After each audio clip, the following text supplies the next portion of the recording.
The reunion that shocked the world. Los Angeles, London. 3 years after a confession that rocked Hollywood, a new earthquake is rippling through the industry. Jamie Dornan and Dakota Johnson are reuniting on screen. Not for a franchise or a flashy thriller, but for a high-profile drama directed by an awards-season legend known for tearing at the soul with chilling calm. The film's working title is The Longest Hour, a chamber play about two ex-lovers forced to share a single night in an empty movie theater as the city outside goes dark. It's impossible, no, irresponsible, for the culture to pretend this is just another casting call. It's like adding fuel to a fire that's still burning after years of speculation, apologies, and carefully reset boundaries. It was a collision of art and history, at a high price. And somewhere in North London, Amelia Warner read the headline, poured tea into a preheated mug of hot water, her habit during thunderstorms, and let the steam hit her face before it dissipated. "I'm fine," she told a friend on the phone. "I'm just remembering how to breathe in public."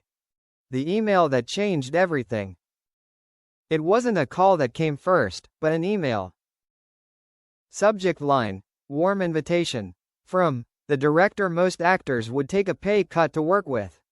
The email was gentle, almost apologetic. It acknowledged the story. It promised privacy. It confirmed that the script was written for two people, and that fate, or madness, had created those two people into Jamie and Dakota.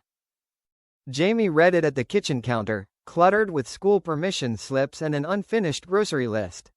The script clung to his Sunday like a new gravitational pull. He didn't open it for an hour. When he reached the middle of page 6, he sat down, just as the stage directions read, "They don't touch."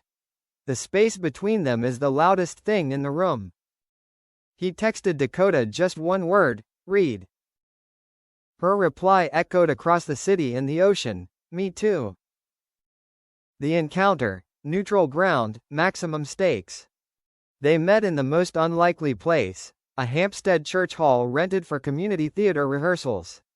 The director sat at the head of a plastic table with a pot of coffee and a smile that could be genetic or predatory, depending on the lighting. For 20 minutes, they talked about schedules, dialect coaches, and costume designers. Then, like divers approaching the water's edge, they stopped pretending. Dakota was the first to say it aloud. "If we do this, people will think we're doing that again." Jamie nodded, her eyes full of meaning. Maybe the only way to end a story is to tell it all. They read a scene. It was heartbreaking, not because it was romantic, but because it didn't want to be romantic.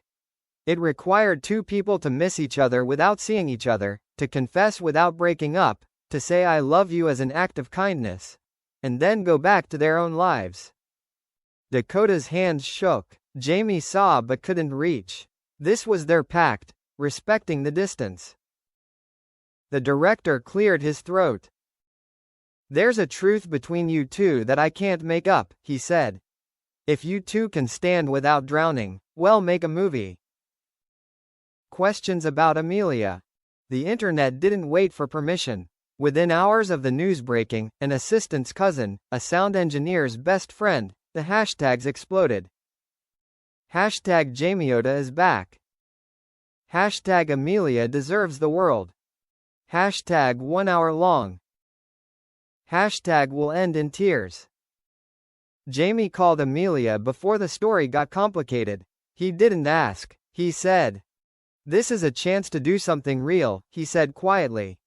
"To put the story where it belongs, on screen and away from us." On the other end of the line, Amelia was quiet long enough for him to hear the hum of the refrigerator, the faint clink of cutlery on the dish rack. "Can I bring you tea?" he asked, stupidly, because he was in Los Angeles and she wasn't. Her answer was a small, tired laugh. "You're always trying to fix the unfixable, Jamie." He waited. "If you do," she said, "do it carefully. Don't be superficial. Don't be superficial. And when the world screams, go back to the person you left. Beat. I'll be fine. But don't make me defend you for a story you wrote without me." He promised what good men promise when they're about to walk through a minefield of their own making. I'll be careful. Reading, The Line. The official reading was held on Monday under a fake project name at an unnamed studio in Islington. Producers crowded the phones. NDAs were thick. The atmosphere was tense. Jamie and Dakota sat down, 2 chairs apart, with a bowl of lemonade that someone had said was soothing. The director opened with a prayer for courage, perhaps for himself. They read the script. A script is a machine built to digest and clarify. It requires not passion but clarity. The hardest scene came without fanfare. A monologue in which a woman explains that love is sometimes not a door but a window you shouldn't climb through. Dakota read it once, her voice flat. The second time, her voice strained. She swallowed. The room was silent. Jamie looked at her like a man pressed against glass. When they broke for lunch, no one ate anything.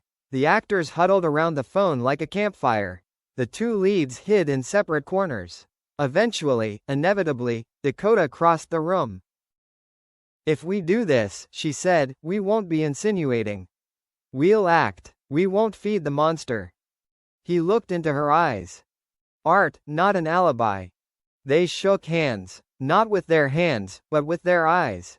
It was more bonding. The first paparazzi photo. With a snap, the Earth's axis shifted. Outside the gym, 2 figures emerged in the dim winter light. A woman in a navy jacket, a man in a wool hat, both looking down like penitents. The caption told the story. The comments wrote the sequel. "He's never looked at Amelia like that. She's crying, you can see it. I feel sick. He promised us." Jamie called Amelia that night before bed, when the tremor in his voice was still forgivable. "It looks worse than it is," he said, a phrase no woman likes. "I know what looking down means," Amelia said. "It's what you do when you're trying not to be the center of attention and end up being the center of attention." He asked if he should give up. He really wanted to give up, but he didn't. "Just get it over with," she said, surprising them both. "Then go home and let it go." Setting: empty theater, full heart. They shot at night, because the film needed an intimacy that daylight didn't allow. The location was a centuries-old theater with velvet seats and a pipe organ that purred like a sleeping beast. The crew moved like monks. Every step was an apology. On Saturday, they shot the scene that would sell the trailer, the almost kiss. It was choreographed down to the millimeter. It had to feel random and inevitable, like a rain shower. Blocking took an hour. Filming took 3. Resistance was everything. Between takes, Jamie looked up at the stage lights and thought of summer fairs with his daughters. Car crashes, bloody fingers, boundless joy. He texted Amelia a photo of the theater's peeling gilded ceiling. "A beautiful ruin," he wrote. She replied with a voice note, the clinking of teacups, the soft breathing of someone choosing peace. "Take care of your heart," she said, "and close the door when you leave." Looking from the screen, the director whispered, almost to himself, "I've never seen 2 people reject each other with such love." Leaks inside leaks. Midway through the shoot, a private workout clip leaked online. 30 seconds of a hand hovering near the jawline, never touching. The angle was too perfect to be accidental. Someone had sold them out. Chaos. The PR team was frantically searching. The director vowed to find the culprit. The studio considered shutting down entirely. Dakota didn't cry. She became cold. "I am not going to be criticized anymore," she told the director. "Either we own the story, or I am gone." Jamie, who had apologized through all the storms, found a firmer footing. "We're done," he said. "And we're going to talk once, together. And then we're never going to talk again." They issued a joint statement, unapologetic, uncompromising. "We are making a film about memory, choice, and dignity. We know our history is part of the conversation. We pray to God that we work without confusing speculation with fact. When the film is finished, it will speak for itself." This declaration did not calm the storm, but it did help the ship move forward. 8. Amelia at the piano. When the leak occurred, a journalist called Amelia for comment. She politely declined. Then she went to the piano. Neighbors later said that the music she played that afternoon was not melancholy. It was precise, almost mathematical, like someone counting the piers on a bridge she intended to cross exactly once. A close friend came to visit, holding flowers and looking indifferent. "Why aren't you angrier?" the friend asked gently. Amelia dusted the petals off with her thumb. "Anger is loud. I need silence if I want to keep what is mine." "And what is that?" She looked at the picture on the mantelpiece. 3 girls, a father, the sunlight reddening their hair. "My life," she said. "The unrecorded part. The cut that saves them." In the editing room, the kiss almost turned into a bark. The director loved it. The studio demanded it. The producers had built an entire advertising campaign around the half-inch gap between their lips. Jamie watched the cut twice, then a third time, and wanted to throw up. Dakota was smarter. She knew the math between image and intention. "Get rid of it," she told the director. "We're going to sell movies on pain, not appetite." "That's the shot," he protested, as if defending his favorite sin. "That's wrong," she said, and in that moment, everyone remembered why she was who she was. The cut was cut. The film breathed a sigh of relief. Strangely, so did the world. Premiere announcement. The announcement rang like a drum. Venice. Competition. World premiere. The still image that accompanied the news was surgical in its neutrality. 2 figures on opposite sides of the stage, the light between them like a river. No touching, no heat, only aftermath. The online community reacted with hunger and exhaustion, like spectators watching an endless fireworks display. Amelia is a saint. They'll explode on the red carpet. Let's put art on the front page for once. Jamie forwarded the message to Amelia without saying anything more. She sensed the restraint in his silence and simply said, "Okay. Then be brave." Venice, the city that knew water and fire. Venice knows how to create scandal. The streets here are like flowing water. The palace is built to listen to whispers. The Lido becomes a gossip machine with cameras. Black cars swallow and chase away beauties like the tide. Jamie shows up in an unforgiving navy tuxedo. Dakota in a white dress, a dress that refuses to choose between innocence and seduction. The press room is a challenge. The questions are like velvet knives. Is this a love story or a confession? Have you asked Amelia? Are you afraid to bring up the past? Jamie answers as promised. Once, neatly. We're making a film about Grace. Please watch. Dakota responds with deadly kindness. We're proud. The rest is up to the imagination. And then Amelia, a surprise, steps onto the red carpet in a simple black dress and the air of someone who has surpassed herself. The cameras go wild. She smiles, not boldly, not forced, just genuinely, and stands not next to Jamie but very close, as if sharing the frame without considering it a sacrifice. A reporter, young, too bold, called out, "Amelia, are you here to forgive them?" She tilted her head, considering the question that didn't deserve to be asked. "I am here to see a movie," she said. "Forgiveness is a private language."